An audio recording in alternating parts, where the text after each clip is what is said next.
Okay, so today I wanted to talk about the ZV-E10.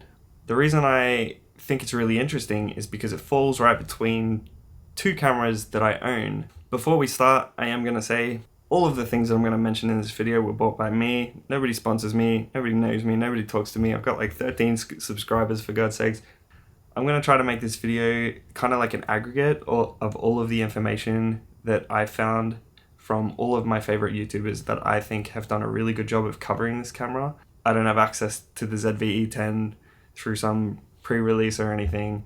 Apparently 13 subscribers is just not quite enough for this kind of access. But what I do have is I have the ZV-1, which is like the tiny micro vlogger camera that the ZV-E10 kind of supersedes. And I own the A7C. Here we have it right here.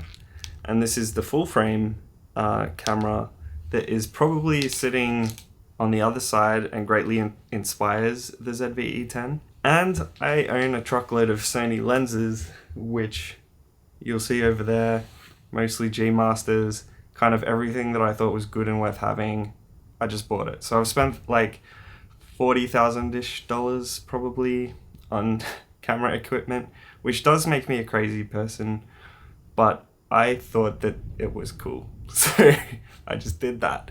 This video is going to be recorded on my third camera that is also a Sony camera, the A7S III. You'll hear about this camera everywhere on YouTube. So I wanted to kind of talk about the pros and cons of the ZV-E10. I wanted to give my opinion though to people who are thinking of getting this camera, because I think that I can probably express to you what you'll get out of this camera, what you need to be aware of before you get into buying camera stuff, which I kind of wish I was aware of, I guess. And then I'm going to point and link off directly to people who did great videos, who are mostly my favorite camera YouTubers, and direct you to the things that I think that they showed that was unique, that if it was relevant to you, you can go check out their videos. And even if you're considering purchasing it, I would consider watching a lot of these videos to get a sense of what this camera is capable of and what it's not really great at. If you want a TLDR, like the short version of this video, I think this camera will be good for vloggers, capable, but in a lot of ways very similar to what the ZV-1 already does. It can do photos, but it's probably not a photography camera. But really what this camera is probably for is to introduce you to the Sony ecosystem of purchasing lenses and accessories. That's what you should be expecting when you go to buy this camera. If you don't think you're interested in the creative possibilities of what additional lenses can do for you, then this camera may not be that much better than the ZV-1. So I'm going to talk about why throughout this whole video. And I spent like a long time making a big list of all the information that I can think of and why that's a trade-off against other things. So before I get too far into this, you may have noticed that I'm a very new YouTube channel. So if you thought that it was crap, put a thumbs down, and if you thought it was good, put a thumbs up. It'll just be helpful to me to know if I am doing a good job. That's it. I think what they were trying to do is change the things about the ZV-1 that the people complained about, but I think at some level they kind of missed the mark. The main constraint that the ZV-1 had is that as a vlogging camera, it doesn't have interchangeable lenses. That's one reason that people were not in love with it, because it kind of limits you in that way. Why would you want it in the first place? Well, it has the interchangeable lens. That's a good thing because the ZV-1 didn't have that, and that was one of the things that was holding it back. But it wasn't holding it back because it wasn't there. It was holding it back because the lens that it does have wasn't quite wide enough to be ideal for vlogging. At least most people prefer wider than this lens. So that's what the ZV-E1 should be trying to solve with this new interchangeable lens option. And does it do that? Well, kind of not really, but we'll get into that soon. Also, the ZV-E1 has a very big or an upgrade to what the body's like. If you see the body on the ZV-1, you'll notice it's very small, very lightweight, and streamlined like so. Now, if you look at the A7C, you'll notice that actually a lot of the compliments that people are giving to the body work of the ZV-E1 bear a lot of similarities to this camera. And the reason that you enter the Sony ecosystem is because Sony has superior autofocus. So Julia Truddy, who I'm going to put a video clip of her up here, she does some really excellent autofocus tests in her video, and she shows a bit of the photography element that was completely overlooked because what this camera doesn't have is an electric viewfinder. So if you are curious about photography and video, this camera can do it, but without the EVF, if that's a deal breaker for you, it doesn't really fit the bill of a photography camera very much. The other thing that they have is many of the features of the ZV-1, except improved button layouts. So they have a new S&Q mode button, and that toggles between, well, it's like the mode button on this one, I assume, but it toggles between S&Q, photo, or video mode so that you can swap modes of the camera really quickly. They've also dedicated the trash bin button to turning on and off the product showcase mode, which is essentially like what I'm trying to achieve here, except A7S III hasn't got product showcase mode, so you'll probably notice that it focuses on my face if I don't have the product in front of it. That's something that's not even on the pro level cameras, but that's because this is a completely different market, and they assume that if you're using these pro level cameras that you're going to focus on the thing that you want to focus on because that's your job. Now, even this A7C, which is a very nice camera, doesn't have product showcase mode. So this is really dedicated to content creation type people, and that's why it's in these type content creation targeted little cameras. So that's an interesting thing to know. And it also has additional face processing, so it can give you this kind of makeup look, make you look a little bit prettier or something if you care about that. And you can turn up the intensity of that. There's lots of good examples in the videos that I'm linking to. Then there's a few minor firmware updates, but kind of also major firmware updates to do with, for example, the red tally around the display when you're recording, which is helpful. People have different opinions about that. You can turn it on and off because Sony's menus are pretty customizable and stuff. And probably the more meaningful difference would be the speed of the autofocus. And the ZV-E10 appears to inherit very fast autofocus. Again, that's Julia Truddy's video demonstrates that pretty well. So that's a kind of cool thing, I think. Now, I'm not sure if that's exactly true because I can't experience that camera, and I haven't seen anyone else do tests of this against other cameras like the 6000 series, but it does appear to be pretty good tracking. So that's what you can expect from Sony cameras, and that's largely the reason I think that Sony tends to dominate the content creator market space, is because their autofocus tracks to your face and eyes with AI and stuff, and it's especially good. The other thing that these newer Sony cameras, not including the 6000 series, have is gyro stabilization. Now, gyro stabilization is a really convenient feature where it tracks the orientation of the camera in space in the video metadata, so that later you can go back to that video and stabilize it through a program that Sony distributes for free called Catalyst Browse.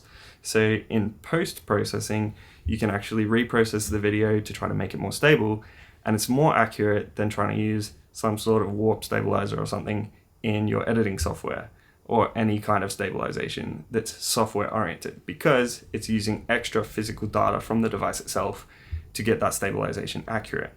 So that is a cool feature that the ZV-1, the A7C, and also the ZV-E10 have, but not the 6000 series cameras. So you can see that these Z series cameras, I guess I'm going to say, are oriented more towards like content creators, and the 6000 series may be oriented more towards hybrid photographer types or something like that. But they can do video, and they do it pretty well.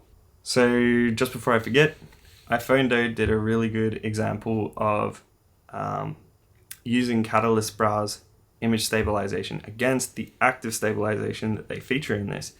Active stabilization is interestingly a feature that is not present in something like the A7C. It is present in the A7S III, which is the pro level camera, and it is not no, it is present. It is present in the ZV-1. Now the way this works is it actually takes what's being recorded and crops in on that a little bit more and uses that crop as a stabilization area. The A7C doesn't have this feature at all. I find that a little annoying, actually, frankly, because I do think that active stabilization could be enabled on this camera, especially if it's enabled on the ZV-1 and the ZV-E10. So maybe they'll deliver that in a firmware update, but I wouldn't hold my breath. Now, one other thing that's really cool about all Sony cameras is that they have this thing called a multi-interface shoe. Here is it. Basically, it's a hot shoe, but it also has data ports in it. So most cameras will have hot shoes, which is a shoe that can power your accessories from the camera's battery, but they don't feature data ports. And so Sony has made a system where all of their accessories, if they're Sony branded, can communicate directly with the camera. An example of that is the shotgun mic that I have on top of the A7S III right now.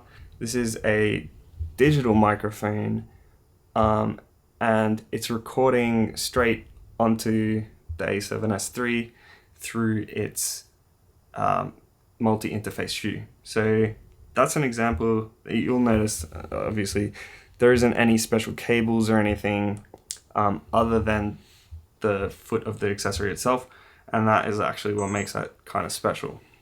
iJustine, who I'm going to put a video clip here, she did some really good examples of messing around with that as well as ND filters. Her video goes into that. The interesting thing about that is that if you are the type of person to enter at the low end on a Sony ZV-E10, the XLR shoe is actually more expensive than you've probably spent on the camera and lens together. So it's a bit of a funny situation, you know, like I don't know if many people that want to go on this kind of budget oriented camera actually want to spend that kind of money on an accessory. Another reason that you might be interested in going for these Sony cameras is that you get to record in additional color gamuts. For example, HLG or S-Log3. And they have a variety of ones in between that they're kind of just variations, I think, of standard profiles. Those types of things are good at capturing a higher amount of dynamic range, which is essentially you can capture more information in highlights and shadows at the same time as each other. Anyway, Gerald Undone is actually probably the guy to look at. He did an outdoor test in some of the S-Log, I believe in the S-Log modes. I'll put him here somewhere. The next thing that you need to be aware of is that the sensor is an APS-C sized sensor. So when you look at examples of what, say, 16mm looks like from some other person's video, you might be led to believe that 16 is super wide. But you're on an APS-C sensor. APS-C typically has a 1.5 crop factor. What that means is that compared to a full frame, which is 35mm sensor, compared to the full frame's sensor, you're going to have to multiply your numbers by 1.5 to know what distance or what field of view that you're going to achieve according to full frame field of view. So a 16 to 50 is more like a 24 to 70 full frame equivalent. This is an important thing to note because if you're looking for a vlogging lens, you're going to want wider than 24. You can do it at 24. This is a 24 lens right now. You can actually see that I can reach out completely, and I'm not a small guy, I'm like 6 foot tall. I can reach towards the camera and not touch it right now. So 24 is quite far away. Of course, if you're vlogging, maybe you'd be holding it like this, but that would be a full extension of my arm, and I think it's a little bit unrealistic. So if you want wide, you're going to need a wider lens, and the wide lens that you'll probably go for on a camera like the ZV-E10 is the 10 to 18mm lens. Everyone's recommending that for vloggers. I believe that would be a good choice for you because that would achieve a 16 to 15 times 1.5. 16 to 27, 28 probably, field of view. However, there's more factors in this equation. So you get the 10-18 lens. The next thing that you have to consider is that there is an additional crop that will apply to if you use active stabilization. So if you're a vlogger, this might not be the best outcome for you. It may be better to follow iPhone's advice and use the gyro stabilization metadata afterwards rather than trying to use the active stabilization at the time, because the crop is really aggressive. iPhone has really good examples of this, and Camera Conspiracies, which I think is everybody's guilty pleasure in the camera community. Watch that guy, because he's really funny. One thing that's cool, if you may be hesitant to buy a lens that's as expensive as your camera, but that really is the purpose of these types of interchangeable lens cameras, is to focus on the lens purchasing, not the body purchasing. You might be hesitant to want to buy a 10-18, but Matti Haapoja has some good examples of how that 10-18 fares on a camera like the A7S III, which is the camera he's using, same one as what I'm using. And what he finds is that there's actually very marginal vignetting. That kind of means to you that this is sort of a future-proof lens investment in some regards. Even if you were to move up to full frame, the 10-18 is actually probably a pretty good recommendation, especially compared to the power zoom kit lens, which you still might want, but it's not as ideal for vlogging, I would say, but it would be fine for creative filmmaking. So the downsides, as Camera Conspiracies shows in his video, the active stabilization crop is very, very aggressive, and it's going to mean that on top of the APS-C crop factor that you have to consider, you're going to get an additional crop. It looks like the maths says 1.14, but if you multiply that by the crop factor already, you get 1.5 times 1.14. We're looking at 1.71 crop at this point, which is getting a bit extreme. All these additional crops will add up, compounding the effect of making your lenses a narrower field of view than you might want. And I would recommend doing what iPhone does and shows in his video, and use gyro stabilization after, because then you at least get to pick. And sometimes you will find, especially with wide lenses, that you don't need it that much, because wide lenses tend to kind of tolerate this. They don't show the movement, they don't accentuate the movement as much. Now, other cons, just in general, if you've never owned a Sony camera before, is the menus are not great. And although they have revamped and revitalized the menu for Sony A7S III, these changes haven't been propagating to the more mid-range cameras. They appear to still have the older menus. And that's a super shame, because I'm very confident that they could do it. I've seen Sony make some pretty good software for the PlayStation, so the tech's there. But in spite of what I've said, the menus do serve the purpose of giving you an enormous range of flexibility and customization. And so even though at first they'll be a little daunting, because of the usability of cameras like the ZV-1, and especially with the revamped button layouts on the ZV-E10, I don't think you should be afraid of that as a serious con of this camera. And I don't think that you should enter into this ecosystem, especially into an interchangeable lens camera, with an attitude that you don't want to learn. If you don't think you're interested in learning, the ZV-1 is actually a much better camera for you than the ZV-E10.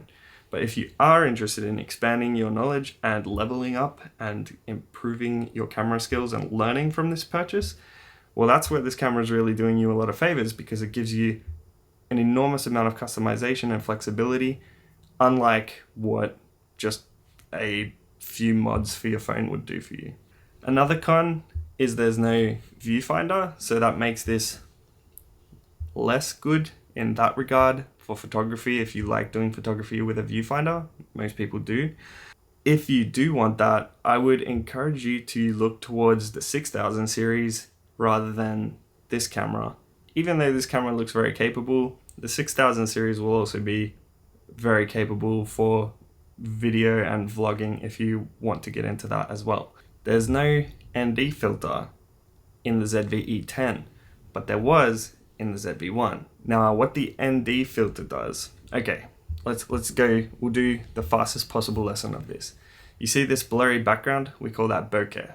The way that that's achieved is by having the largest possible opening in the lens at the front of your camera. If you're in a bright situation, you have to have less light coming into the lens. And when you're in a bright situation, that means it's very hard to open the iris of the lens to its widest, because if you do, you'll overexpose everything. Everything will just look like pure white. So when you're outdoors, that's when this problem is the most prevalent, because you need to open your aperture in order to get the most bokeh, but you need to close it in order to let the least light in, and there's a lot of light from the sun.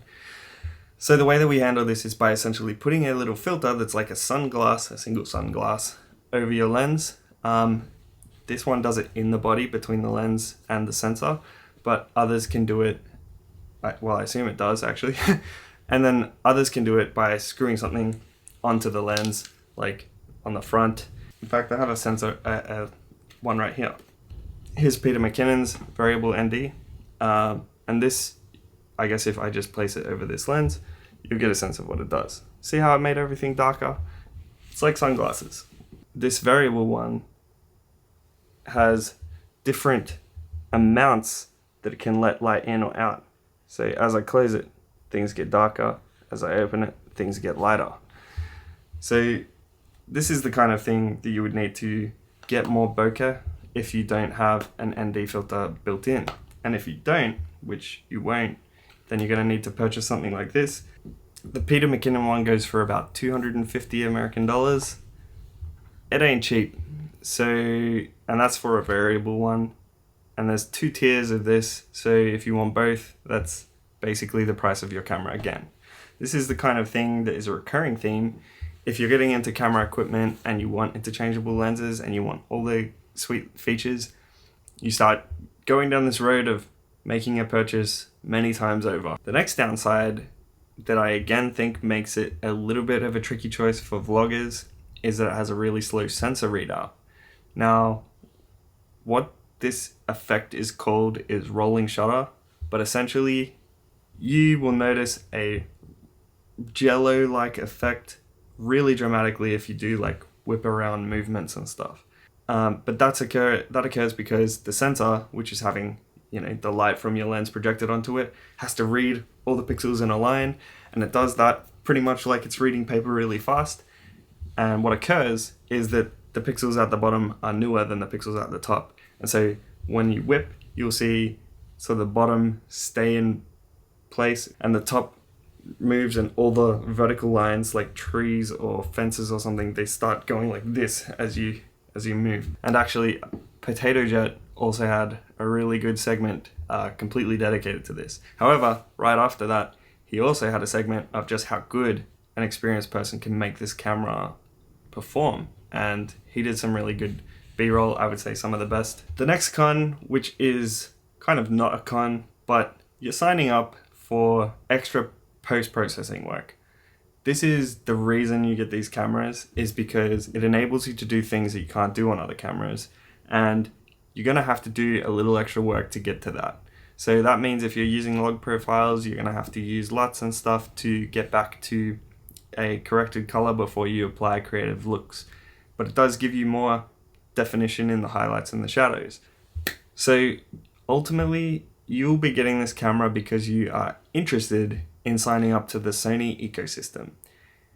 If you don't think you're the type of person who's actually interested in having more than one lens for your camera, the camera is still good, but I don't know if I can recommend it as much, because ultimately the accessories that you're going to buy and the lenses that you're going to buy, they're going to cost the same as this camera many times over. Bear that in mind, and if you're not interested in signing up for that, I think that you should really consider the ZV-1, because I really like it as a camera. I've used it. I intentionally bought it as a B camera for my A7C, and then I started using it, for secondary type shots, and I wanted that experience of having a multi-camera setup, and it's actually been really good for that. I think it's a super excellent little camera. So the advantage that the ZV-E10 does have over this little ZV-1 is the battery. You'll notice the little wafer-like battery that comes out of this thing. It also had one design frustration, that is the mount here directly obstructs this camera, this little battery door. You'll notice it folds actually over the top. So if you have this on a tripod, well, you have to unscrew that every time that you want to change the battery, and that's really inconvenient. That's where this little accessory from Small Rig comes in. I purchased this so that I could put this ZV-1 in here, and you end up being able to open the battery door all the time and use these little mounting points whenever you want to put it on a tripod or whatever. I actually thought it was really good. It was really cheap as well. It sort of fixes the most major annoyance of the ZV-1. There's a lot of reasons why I think existing Sony owners would want to purchase this. So the reason that a lot of people say that they would have liked this better than the ZV-1 is because they already owned lenses. If you already own lenses, this is actually a really great secondary camera, or if you own lenses and you're on a camera that isn't as good as the ZV-E10 for vlogging and you want to get something like that, it's a good camera for that as well. If you are not into the lens ecosystem already and you're interested in being, then this probably is a very good camera to start with, because you can focus your money on where it matters the most, and that is in the lenses and the other accessories that can help you make better videos. But I would see it in your journey as an intermediate step to a more sophisticated camera like the A7C. If you don't think you mind the compromises of using gyro stabilization in post or having a very prominent crop in active stabilization mode, if you look at this camera and you think it looks really good, but you don't think you're the kind of person that would buy additional lenses, then I actually think I would just recommend that you go to the ZV-1 and look at that seriously, rather than going all the way to this interchangeable lens camera just because it's newer. I think the ZV-1 would be very suitable for you if you don't want to upgrade lenses or deal with that whole hassle, and you could focus the saved money, which is frankly not very much, on other things like microphone lavalier and stuff like that. If you do want to be challenged creatively and you do want to make additional purchases, and this is kind of a gateway to that journey, then actually this is a really good camera. I would also look at where you thought you would end up on that journey, because for me, I honestly probably should have just started with the A7S III, gone all the way to the top because I always intended to, and cut out the middleman. If you don't mind the compromises, I'd say that this camera is actually super good. It's not really for photography, and it doesn't quite do everything that a vlogger would want.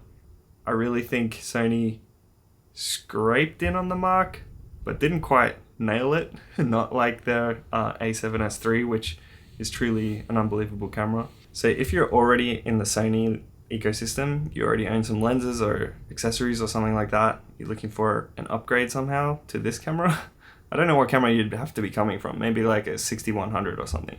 I'd say it is an upgrade from that.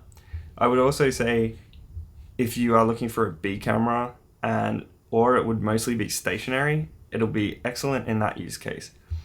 If you are just looking for a camera to record yourself for vlogging and things, and you don't want to deal with lenses, you don't think you would invest in additional equipment, and you just want a one-off thing, I actually would go for the ZV-1, or I would make sure that you don't purchase the kit lens, and instead you purchase a lens for your purpose at the same time as this camera. Just one, but make sure it's for your purpose. So for example, if you're the vlogger, get the 10-18.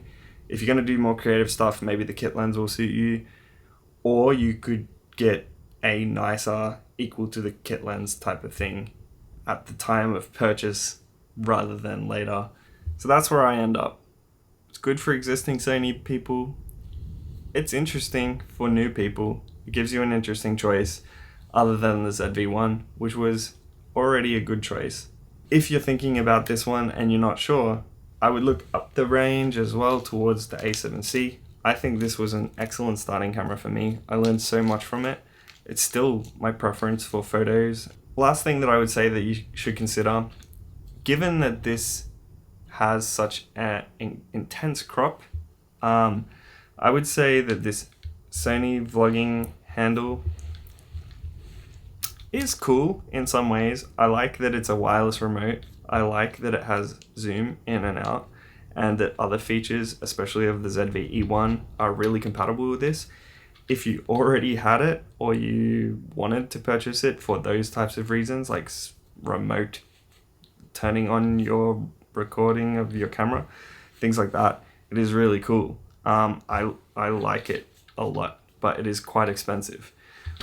The other option that you have, which might help you mitigate some of the things, is just finding a different longer tripod. This is the PGY Tech tripod called the Mantis Pod, and it has like its thing is this Mantis mode where you can like hook it on things, which makes it really fast for setting up like a stationary camera on some environment objects.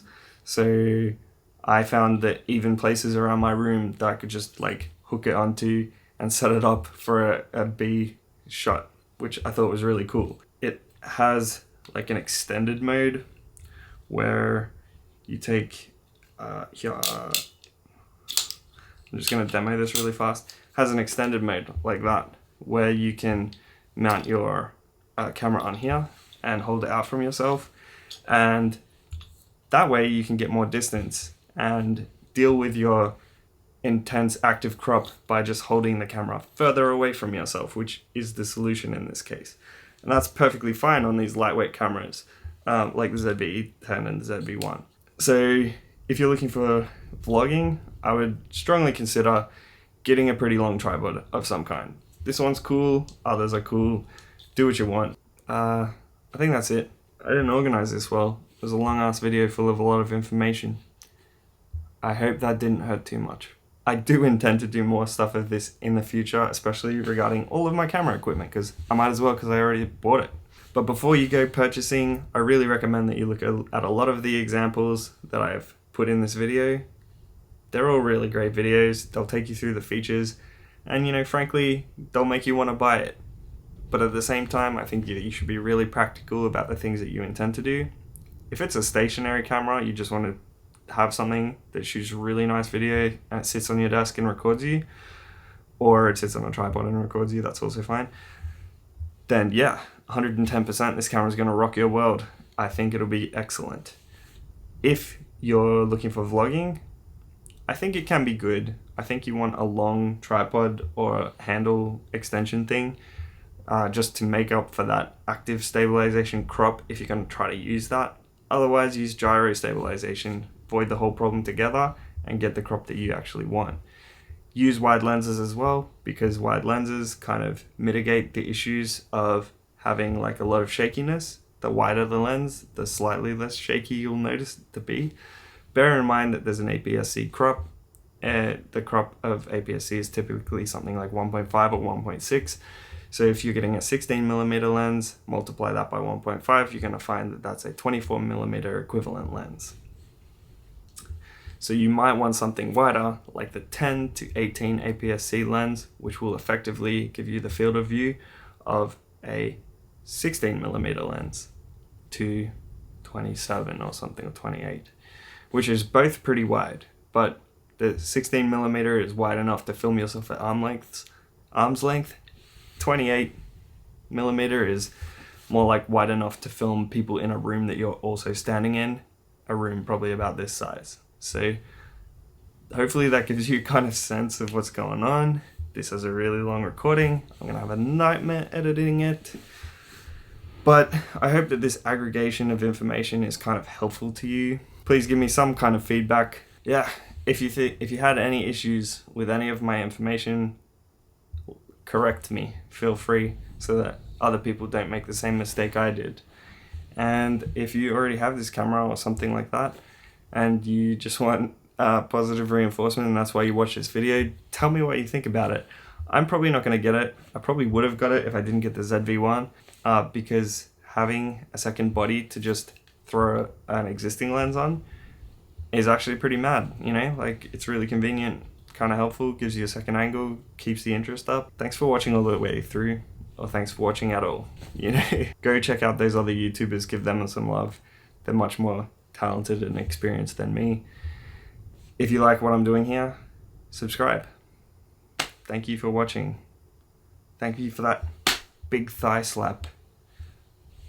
See you around.